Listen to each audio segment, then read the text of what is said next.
राधे राधे सभी को।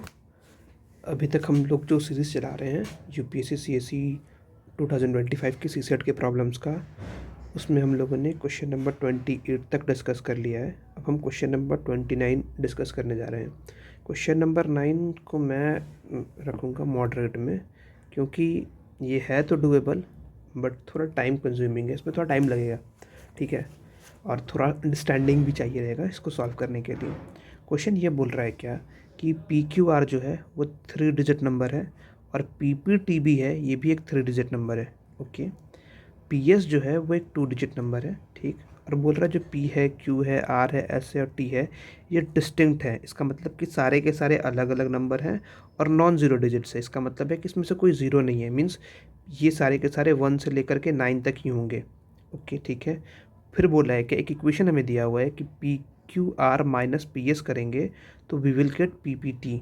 ओके, फिर बोला है अगर क्यू इज इक्वल्स टू 3 है और जो टी है उसकी वैल्यू लेस देन 6 है, फिर हमें बताना है कि क्या पॉसिबल वैल्यूज़ होगा आर एंड एस का। ठीक है, पूछा है आर और एस में क्या क्या पॉसिबल वैल्यूज़ हो सकते हैं। ऑप्शंस दिए हुए हैं 2, 3, 4 एंड मोर देन 4। ओके, अब हमारे पास दिया हुआ है, क्वेश्चन में दिया हुआ है कि if Q is equals to 3 और T is less than S है, 6 है सॉरी।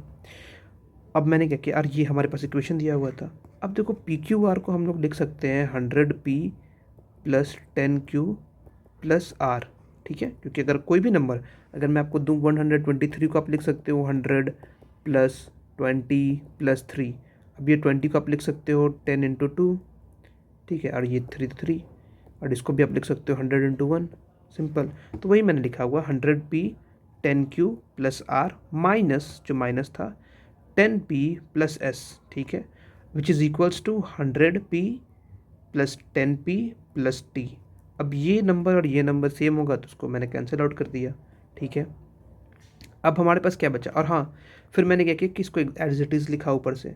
क्यू का वैल्यू 3 था, ऑलरेडी गिवन था क्वेश्चन में, तो मैंने इसको पुट कर दिया। तो 30 प्लस आर माइनस, क्योंकि प्लस माइनस यहाँ पे माइनस हो जाएगा और माइनस प्लस हो जाएगा, माइनस हो जाएगा, ठीक है, ये आप समझ रहे होंगे। तो यहाँ पे हो गया माइनस 10p और यहाँ से फिर आ जाएगा minus S, which is equals to 10p plus T, ठीक। अब मैंने इसको इक्वेशन को आर एंड एस को इधर रखा, मतलब अपने लेफ्ट हैंड साइड में रखा और बाकी को मैंने अपने राइट हैंड साइड में ट्रांसफ़र कर दिया। तो आर माइनस एस बचेगा विच इज़ इक्वल्स टू 10p और ये माइनस 10p है, ये इधर जाएगा तो प्लस 10p बन जाएगा। तो एक 10p ऑलरेडी था, उसको प्लस ऐड करेंगे 10p से तो ये 20p हो जाएगा, फिर प्लस टी और यहाँ पे जो प्लस 30 था वो इधर जाएगा तो माइनस 30 में कन्वर्ट हो जाएगा। अब हमारे पास एक इक्वेशन बना आर और एस का कि R minus S is equals to 20p plus T minus 30। अब हम क्या करते हैं कि अब यहाँ पे हम देखते हैं कि पॉसिबल वैल्यूज़ ऑफ टी क्या क्या होंगे। ऑलरेडी हमें पता है कि जो टी है वो लेस देन 6 है, ठीक है। अगर टी लेस देन 6 है तो टी के क्या क्या पॉसिबल वैल्यू हो सकते हैं, 1, 2, 3, क्योंकि 3 होगा, लेकिन 3 प्रॉब्लम क्या है कि क्यू को असाइन है 3, तो मैंने 3 नहीं लिया इसीलिए, क्योंकि सारे के सारे डिस्टिंक्ट नंबर है। अगर आपने क्वेश्चन देखा होगा तो यहाँ लिखा हुआ कि डिस्टिंक्ट है, मतलब p is not equal to Q is not equal to R is not equal to S is not equal to T, तो कोई सेम नहीं है, तो इसीलिए तो मैंने 3 नहीं लिया है, बाकी 4 है और 5 है। अब अपन इक्वेशन 1 पे फोकस करेंगे। तो मैंने क्या किया कि पहले t को पुट किया 1, जैसे ही मैंने 1 पुट किया तो r minus S is equals to 20p और plus 1 minus 30 which is equals to minus 29, तो ये माइनस 29 आ गया। 2 पुट करेंगे तो माइनस 28 आएगा, 4 पुट करेंगे तो माइनस 26 आएगा और 5 पुट करेंगे तो माइनस 25 आएगा। तो क्लियर कट है कि हमारे पास t की ये 4 वैल्यूज़ होंगे, उन वैल्यूज़ के ऊपर r माइनस एस के ये 4 पॉसिबल इक्वेशंस बन रहे हैं, ठीक है।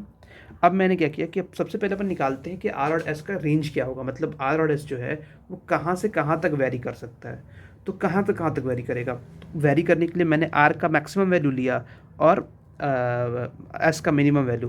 तो आर मैक्सिमम का जो वैल्यू होगा वो 9 होगा, क्योंकि हमें पता है कि सारे के सारे इंटीजर्स हैं, सारे के सारे बेसिकली आपके नॉन ज़ीरो डिजिट्स है, ठीक है, नॉन ज़ीरो डिजिट्स है, ठीक है, क्लियरली दिया हुआ है। तो इसीलिए तो मैक्सिमम वैल्यू उसका 9 आएगा, तो ठीक है 9 माइनस, और एस की जो मिनिमम वैल्यू होगी वो 1 जाएगी क्योंकि नॉन ज़ीरो है इसीलिए, तो 9 माइनस 1 करेंगे तो 8, ये इसका आएगा मैक्सिमम वैल्यू। और मिनिमम निकालने के लिए मैं क्या करूँगा कि जो आर है उसका मिनिमम पुट करूँगा और जो निगेटिव वाला टर्म है उसका मैक्सिमम पुट करूँगा। तो 1 minus 9 is equals to minus 8। तो अगर हम देखिए आर माइनस एस का जो रेंज आ रहा है वो बेसिकली आ रहा है -8 से 8 के बीच में, ओके, अब अगर हम यहाँ पे देखें कि क्या ये पॉसिबल है, मतलब आर एंड एस का इससे पी की अलग अलग वैल्यूज़ पुट करते हैं और देखते हैं कि क्या क्या पॉसिबल है, ठीक है, मतलब कि कौन कौन सा इसमें टी की कौन कौन सी पॉसिबल वैल्यूज़ हो सकती हैं। अब यहाँ पे मैंने सबसे मिनिमम वैल्यू लिया कि p इज़ इक्वल्स टू 1। जैसे अगर मैं यहाँ पे p is equals to 1 put करूँगा तो ये 20 हो जाएगा, और 20 माइनस अगर मैं देखूँगा 29 करूँगा तो ये मुझे देगा -9। और मुझे पता है कि r माइनस एस का रेंज जो है वो -8 से लेकर के 8 तक है, तो ये -9 नहीं जाएगा, तो 1 हो नहीं सकता। अगेन मैं p की वैल्यू 2 लूँगा तो ये हो जाएगा 40 माइनस 29, तो विच इज़ इक्वल्स टू 11। हमें पता है कि इसका जो मैक्सिमम वैल्यू है 8 है, तो 11 जाएगा नहीं। इसका मतलब है कि आप इसके ऊपर कोई भी वैल्यू लीजिएगा तो ये सेटिस्फाई नहीं करेगा, तो ये means t is equals to 1 possible ही नहीं है, ये नहीं हो पाएगा। अब अपन आते हैं दूसरा, फिर सेकंड इक्वेशन पे। सेकंड इक्वेशन जो हमारा बोल रहा है, इसमें अगर मैंने p is equals to 1 put करूँगा तो ये बनेगा 20 माइनस 28 इज इक्वल्स टू जो होगा वो हो जाएगा -8। और -8 इसका मुझे पता है कि हाँ एक पॉसिबल वैल्यूज़ है, इसीलिए for p is equals to 1 ये सेटिस्फाई कर रहा है। अब अगर मैं p is equals to 2 put करूँगा तो ये 40 हो जाएगा, और 40 माइनस 28 करूँगा, 40 माइनस 28 तो विच इज़ इक्वल्स टू 12, और मुझे पता है कि इसका मैक्सिमम वैल्यू जाएगा 8, तो ये गलत है। तो इसका मतलब है कि केवल p इज इक्वल्स टू 1 के लिए सेटिस्फाई करेगा, आगे के लिए कोई नहीं। सिमिलरली अगर मैं यहाँ पे आर माइनस एस में देखूंगा, इसका थर्ड इक्वेशन में, आई मीन थर्ड इक्वेशन में मैं देखूंगा तो यहाँ पर क्या है, अगर मैं p की वैल्यू 1 पुट करूँगा तो ये हो जाएगा 20 है, 20 माइनस 26 इज इक्वल्स टू -6। और हमें पता है कि हाँ ये -8 से 8 के बीच में आ रहा है, इसका मतलब p इज इक्वल्स टू 1 के लिए सेटिस्फाई करेगा। बट जैसे ही मैं यहाँ पे p is equals to 2 put करूँगा तो ये हो जाएगा 40, और 40 माइनस 26 करूँगा तो ये आ जाएगा अपना 14, और 14 जो मुझे पता है कि ये इसके रेंज में नहीं है, इसका मतलब है कि p is equals to 2 satisfy नहीं करेगा। और आगे आप जितना भी जाइएगा, ये सारे के सारे ये जो नंबर है 20 इंटू 3, 4, 5, 6 ये सारे बढ़ेंगे, तो ऑब्वियस है कि अगर जब 2 के लिए सेटिस्फाई नहीं किया तो 3, 4 के लिए तो करेगा ही नहीं। अब अगेन यहाँ पर मैंने फोर्थ इक्वेशन जो लास्ट इक्वेशन उसमें मैंने फोकस किया, इस पर मैंने पुट किया 1, तो ये हो जाएगा 20 minus 25 which is equals to -5। It means four p is equals to 1 ये सेटिस्फाई कर रहा है, क्योंकि -5 हमें पता है -8 से 8 के बीच में आ रहा है। परफेक्ट। अगर मैंने यहाँ पे p की वैल्यू 2 पुट की, तो p की वैल्यू 2 पुट करूँगा तो ये हो जाएगा 40, और 40 माइनस 25 जो होता है वो 15 होता है, और अगेन मुझे दिख रहा है कि ये 8 से बड़ा है, मीन्स इस रेंज में लाई नहीं करेगा। तो इसका मतलब है कि केवल और केवल p की सिंगल वैल्यू में पता चली है कि 1 ही होगा। तो जब भी p होगा तो p के केवल एक वैल्यू पता चली है वो 1, और जो t की पॉसिबल वैल्यूज़ है वो है 2 हो सकती है, 4 हो सकती है एंड 5 हो सकती है। अब मैंने क्या किया कि अब हमारे पास जो इक्वेशन था P Q R minus P S is equals to P P T, अब मैंने यहाँ पे क्या किया है कि पुट कर दिया सारे के सारे वैल्यूज़। जिस तरह P1 था तो मैंने 1 पुट कर दिया, Q3 था तो 3 पुट कर दिया, R एज इट इज़ छोड़ दिया, एज इट इज़ छोड़ दिया, बाकी P का वैल्यू PS था -PS था तो P का वैल्यू 1 था तो 1 पुट कर दिया, लास्ट में जो PPT था तो P का वैल्यू 1, 1 और T। ठीक, अब जो जो टी के पॉसिबल वैल्यूज़ हैं उसको लेके चलेंगे, क्योंकि हमारे पास ऑलरेडी अब हमारे पास क्या क्या आ चुके हैं, पी है, क्यू है और टी है। अब बस आर और एस के ऊपर काम करना है, दैट्स इट, हो गया। तो अब मैंने क्या किया कि टी की वैल्यू 2 पुट की, टी की वैल्यू जैसे ही मैंने 2 माना, टी इज इक्वल्स टू 2। अब यहाँ पर क्या होने वाला है, तो जो हमारा इक्वेशन है वो बन जाएगा 13R minus 1S is equal, मतलब उसका जो टोटल वैल्यू हो जाएगा वो आ जाएगा 112। अब हमें पता है कि p की वैल्यू तो 1 है, तो r 1 हो नहीं सकता। r की वैल्यू अगर मैं 2 लूँगा तो यहाँ पर हम देख सकते हैं कि यहाँ पर 2 आएगा, और हमें पता है कि अगर ये 3 माइनस 1 तो 2 होता है, इसका मतलब है कि ये कैरी फॉरवर्ड हुआ यहाँ पे। इट मीन्स कि यहाँ पर हमें एक लेना पड़ेगा। अब अगर हम एक लेंगे यहाँ से तो ये क्या हो जाएगा, ये आपका अगर मैंने 2 एज्यूम किया तो ये 12 हो जाएगा।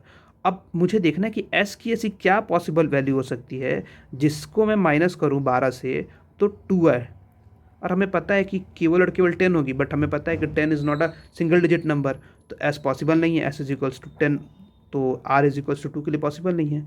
फिर मैंने आर इज इक्वल्स टू 3 के लिए देखा, तो फिर अगेन मैं कैरी करूँगा तो 13। अब 13 में अगर मुझे अगर यूनिट डिजिट 2 चाहिए तो इसके लिए मुझे इसमें माइनस करना पड़ेगा 11, और मुझे पता है कि एस कांट बी 11, ठीक है, एस जो है केवल एस ये 11 हो नहीं सकता, हमें पता है, क्योंकि एस जो है वो आपका वेरी कर रहा है 1 से लेकर के 9 तक, सिंपल। तो इसीलिए कोई भी आप वैल्यू ले लोगे आर का, कोई भी वैल्यू पॉसिबल नहीं होने वाला है जिससे कि यहाँ एस का एक सिंगल डिजिट नंबर है। तो यहाँ से क्लियर कट में हो गया कि हाँ कि t is equals to 2 is not a possible value for t। ठीक, अब हम t के लिए, अब t इज इक्वल्स टू 4 के लिए देखते हैं। अगेन मैंने t इज इक्वल्स टू 4 के लिए देखा, तो यहाँ पर हम क्या कर सकते हैं, सबसे पहले इनिशियली r की वैल्यू 2 पुट की। जैसे 2 पुट किया, एक कैरी को फॉरवर्ड कैरी करना है यहाँ पे, मतलब तो ये 12 हो जाएगा।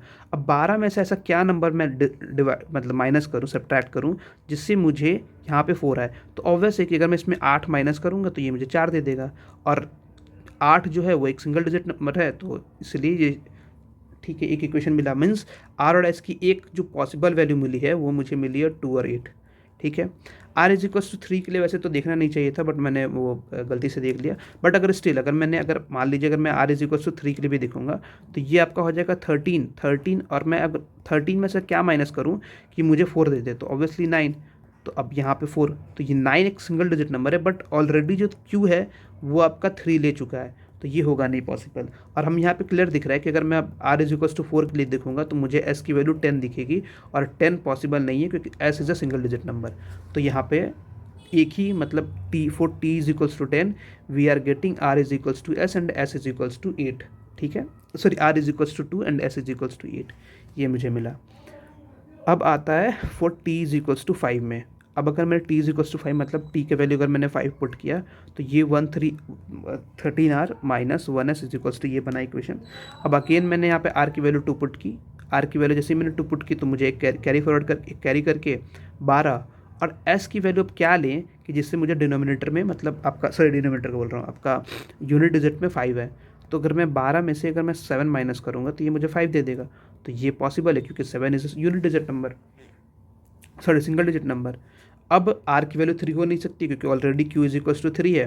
तो मैंने आर इज इक्वल्स टू 4 पे देखा, अगर मैंने 4 पुट करूँगा तो ये फिर कैरी फॉरवर्ड कैरी करूँगा तो ये हो जाएगा आपका 14 में से ऐसा क्या माइनस किया जाए जिससे मुझे क्या बोलते हैं यूनिट डिजिट में 5 आ जाए।